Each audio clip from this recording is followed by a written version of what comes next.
인색한 스크루지 씨는 오랫동안 자신의 돈 외에는 아무것도 사랑하지 않았습니다. 그는 크리스마스와 새해가 다른 사람들에게 가져다 준 기쁨을 이해하지 못했습니다. 따라서 휴가 전날 노인은 아들에게 선물을 사고 싶어하는 조수가 일찍 퇴근하는 것을 거부했습니다. 스크루지 씨는 가족과 함께 크리스마스를 축하하라는 조카의 초대를 거절했고 도움이 필요한 아이들을 돕기 위해 돈을 기부하는 것도 거부했습니다. 노인은 저녁 늦게 사무실을 닫고 집으로 돌아갔다. 그리고 그의 침실에서 이상한 일들이 일어나기 시작했습니다. 어딘가에서 바람이 불고 천둥이 울리고 갑자기 지난 크리스마스에 사망한 동반자의 유령이 그 앞에 나타났습니다. 스크루지 씨는 무서워서 무슨 일이 일어나고 있는지 이해하지 못했습니다. 성령께서는 사후에 선을 행하지 않고 일생 동안 사람들을 돕지 않은 것에 대해 벌을 받았다고 말씀하셨습니다. 그는 노인이 같은 운명을 겪는 것을 원하지 않았습니다. 그래서 그는 스크루지에게 다른 3명의 유령이 곧 그를 방문할 것이라고 경고했습니다. 이 말 후에 영혼이 사라졌습니다. 노인은 아무 일도 일어나지 않은 척했다. 그러나 곧 아이의 유령이 그 앞에 나타났습니다. 스크루지는 지난 몇 년간의 정신이었기 때문에 깜짝 놀랐습니다. 마법의 도움으로 유령은 그들을 과거로 옮겼습니다. 노인은 자신이 태어나고 자란 마을의 어린 소년으로 자신을 보았다. 그는 크리스마스 트리를 장식하고 있었고 많은 재미를 보았습니다. 그런 다음 스크루지 씨는 기쁨과 희망으로 가득 찬 자신의 사랑하는 사람에게 청혼하던 날 젊었을 때 자신을 보았습니다. 그 후 노인은 자신이 성숙해지는 것을 보았다. 그의 아내는 울고 있었고 그녀가 그와 헤어지기로 결정했는지 이해할 수 없었습니다. 사실 스크루지는 더 이상 그녀에게 관심을 기울이지 않고 돈에 대해서만 생각했습니다. 노인은 그런 모습을 밖에서 보지 못하고 귀신에게 돌려달라고 부탁했다. 결국 영혼은 사라졌지만 그 자리에 또 다른 유령이 나타났습니다. 그는 크리스마스 이브에 스크루지를 그의 비서 집으로 데려갔습니다. 온 가족이 가난한 식탁에 앉아 있었습니다.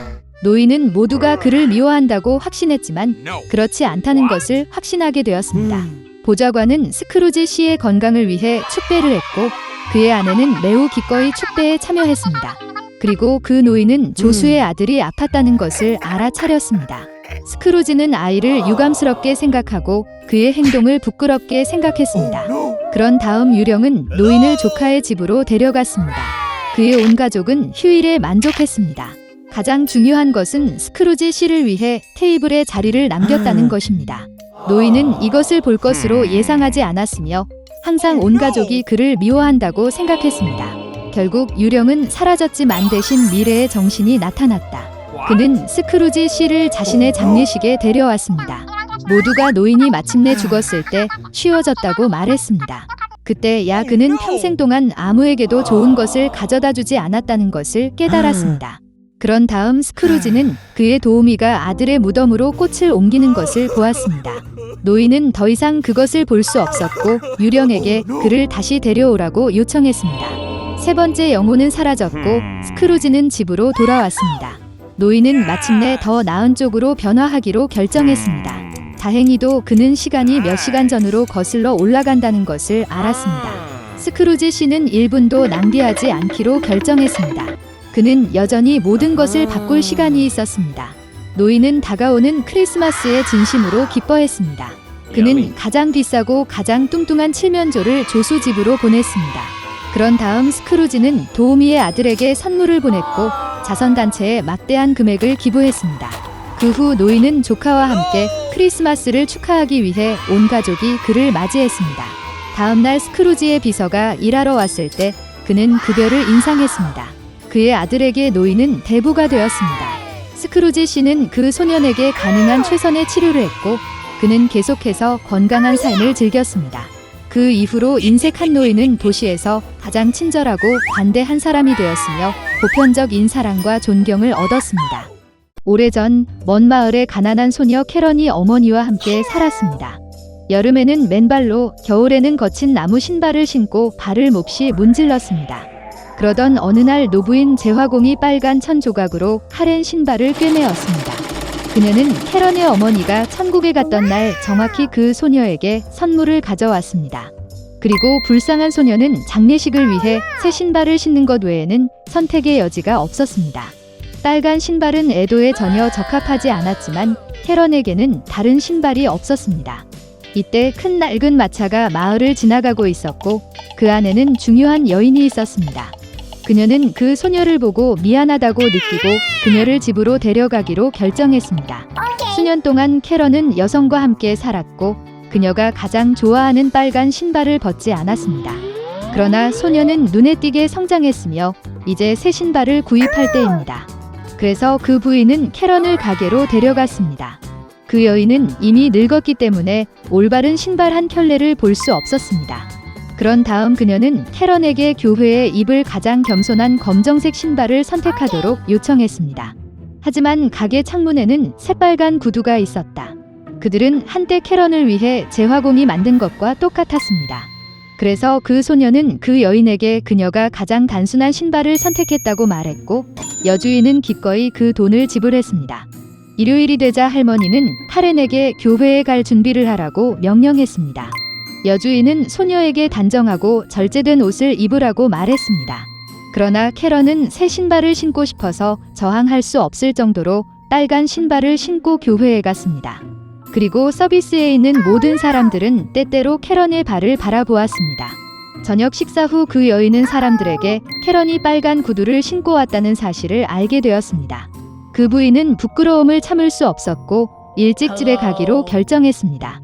그러나 한 늙은 군인이 교회 문에서 그들을 기다리고 있었습니다. 그는 숙녀들에게 깊이 절을 하고 빨간 구두를 보고는 결코 전에 없었던 그들을 칭찬하기 시작했습니다.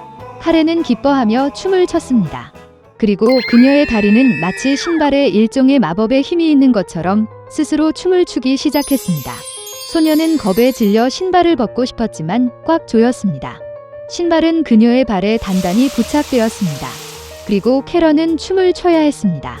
그녀는 비와 화창한 날씨에 들판과 초원을 가로질러 밤과 낮에 춤을 췄습니다.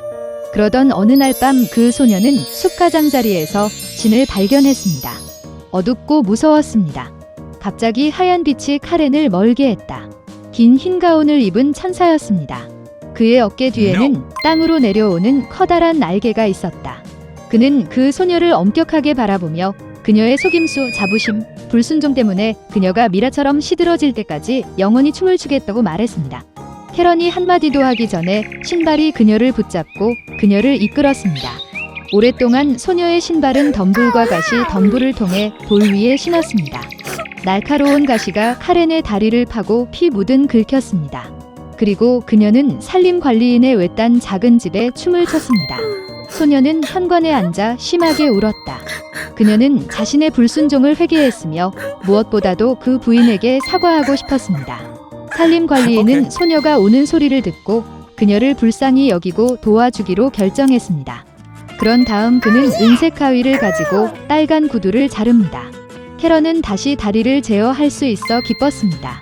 이제 그녀는 무엇보다 집에 가고 싶었습니다. 소녀는 산림관리인에게 감사를 표하고 딸의 오래된 나무 신발을 선물했습니다. 슬리퍼를 신고 카렌은 구조대원에게 다시 한번 감사 인사를 하고 집으로 달려갔습니다. 그래서 그녀는 집의 윤곽을 볼 때까지 밤낮으로 숲을 통과하며 들판을 질주했습니다. 그런 다음 소녀는 마지막 힘을 모아 입구로 달려갔습니다. 그녀는 일주일 내내 그녀의 명령된 딸을 애도하던 슬픈 여인이 앉아있는 응접실로 달려갔다. 여주인 카렌을 보고 기쁨으로 빛났다. 소녀는 젖은 간호사의 품에 몸을 던지고 불순종에 대해 사과하기 시작했습니다. 물론 여주인은 카렌을 용서했고 소녀는 다시는 누구도 속이지 않겠다고 약속했습니다.